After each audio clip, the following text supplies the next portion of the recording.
Hello বন্ধুরা, আমি শ্রাবণী। তোমরা কেমন আছো? আশা করছি অনেক ভালো আছো। আমি অনেক অনেক ভালো আছি। সংসারের হাজারো কাজের মধ্যে এই একটা কাজ প্রতিদিনের।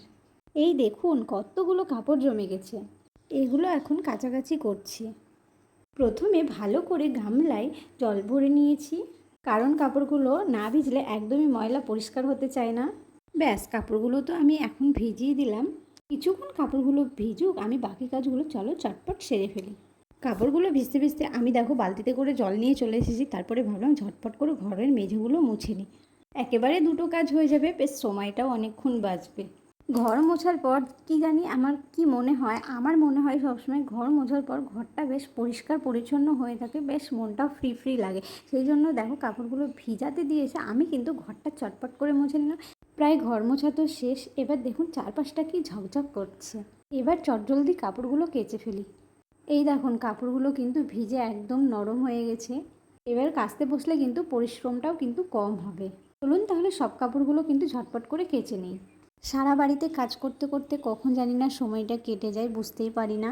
এখন দেখুন কাপড়গুলো আমি কাচছি। কাজ যতই থাকুক, নিজের হাতে কাপড় কাচাটা শান্তিই আলাদা, তাই না? কাপড়গুলো কিন্তু খুব ভালো করে ভিজেছিল, তাই চটজলদি ময়লাগুলো উঠে যাচ্ছে। কাপড় ধোয়ার সময় যে ঝলমলে শব্দটা আমার কিন্তু খুব ভালো লাগে। আপনাদের কেমন লাগে অবশ্যই জানাবেন কিন্তু। যাক, প্রায় অর্ধেক তো কাজ শেষের মুখে আমার। আর মাত্র কয়েকটা বাকি।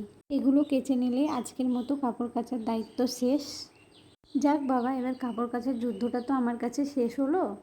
এবার এগুলো ভালো করে রোদে মেলার পালা। চলো, আমাদের ঘরে একটা জানলা আছে, সেইগুলোতে ছোট ছোট জামাগুলো আমার মেয়ের দিয়ে দিলাম। তারপরে চলে যাব ছাদে।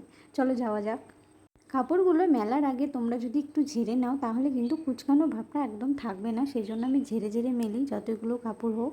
কাপড়গুলো যখন একদম শুকিয়ে যাবে, তারপর যখন তোমরা তুলে আনবে, তখন কিন্তু কাপড়গুলো ইস্ত্রি করার ঝামেলা একদম থাকবে না। শার্ট করে মেলা থাকলে শার্ট করে ভাঁজ করা যাবে। আর আজকে প্রচণ্ড পরিমাণে রোদ উঠেছে। তবে সত্যি বলতে কি, রোদ যতই প্রচণ্ড পরিমাণের হোক না কেন, মনটা কিন্তু আমার প্রচণ্ড পরিমাণের ভালো হয়ে গেল। সকাল থেকে এত খাটাখাটনি হয়ে গেছে। দুপুরের সব কাজকর্ম গুছিয়ে নিয়ে বিকেলবেলায় বর বাড়ি আসলো। বরকে সুন্দর করে দেখো বেড়ে খেতে দিয়ে দিলাম। সারাদিন বাইরে কত খাটাখাটনি করে রোদের মধ্যে কাজ করে এসেছে, তারপর বর কিন্তু চটজলদি খেয়ে নিল। তারপরে কিন্তু আমাদের একটা বক্স চলে আসলো। তো বক্সটা বর আনতে গেছিলো, তো দেখো এখন ওপেন করছে। তোমরা দেখতেই পাচ্ছ কত সুন্দর একটা বক্স কিনেছি আমরা। তারপরে কিন্তু দেখো আমার বোন কিন্তু এটা ওপেন করছে। মেয়ে কিন্তু দেখে প্রচণ্ড পরিমাণে খুশি হয়েছে। তার সাথে একটা কিন্তু মাইক আছে, মাইকটা দেখে আরও বেশি খুশি হয়েছে মেয়ে তো মাইকে কথা বলেই যাচ্ছে। তারপরে বট কিন্তু বক্সটা ভালো করে দেখো ঘুরিয়ে নিল দেখছিল। তারপরে মা আর মেয়ে কিন্তু খাটের উপরে বসেছিল, আর ওর বাবা কিন্তু বক্সটা বাজাচ্ছিল। তো দেখো আমার মেয়ে কিন্তু একটু ডান্সও করে নিচ্ছিল। মেয়ে আমার এত খুশি হয়েছে তো বলার মতো না। মেয়ে কিন্তু খুশিতে কিন্তু ডান্সও করছিল, বক্সটা একবার চালিয়ে দাঁড়িয়ে চেক করছিল। আর মেয়ে কিন্তু নেমে দেখো নাচতে লেগেছে। এত সুন্দর বক্স পেলে কোন বাচ্চা না খুশি হয়? সেই জন্য দেখো আমার মেয়েও কিন্তু খুশি হয়ে গেছে। আমাদের বক্সটা কেমন হয়েছে অবশ্যই কমেন্ট করে জানাবা। আর মেয়ে কিন্তু ওইদিকে একটু মাইকেলে ঢং করছিল, আর ঢং করতে করতে কিন্তু বক্সের পেছনে খাটের ওখানে নাচছিল। নাচতে নাচতে চলে গেলাম আমি খাবার বানাতে। বরের বিকেলের খাওয়া দাওয়ার পর চলে আসলাম বিকালে সন্ধ্যের খাবার বানাতে।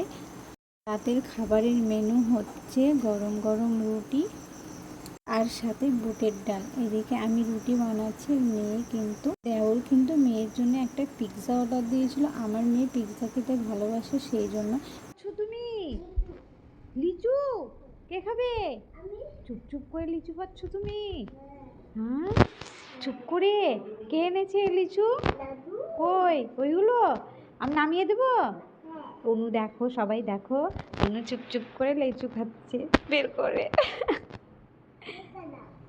দেবো। ডাল আর রুটি বানানো তো প্রায় আমার কমপ্লিট। একদম গরম গরম রুটি আর বুটের ডাল একদম তৈরি করে নিলাম। বুটের ডাল তৈরি করে দেখো ঘরে নিয়ে চলে আসলাম খাবার দাবার সবাইকে, তারপর খেতে দিয়ে দিলাম। আজকের মতো ভিডিওটা আমার এখানেই শেষ করছি। সবাই খুব ভালো থাকবেন, সুস্থ থাকবেন। দেখা হবে আবার একটা নতুন ব্লগে। Tata, bye bye. যারা আমার চ্যানেলে নতুন আছেন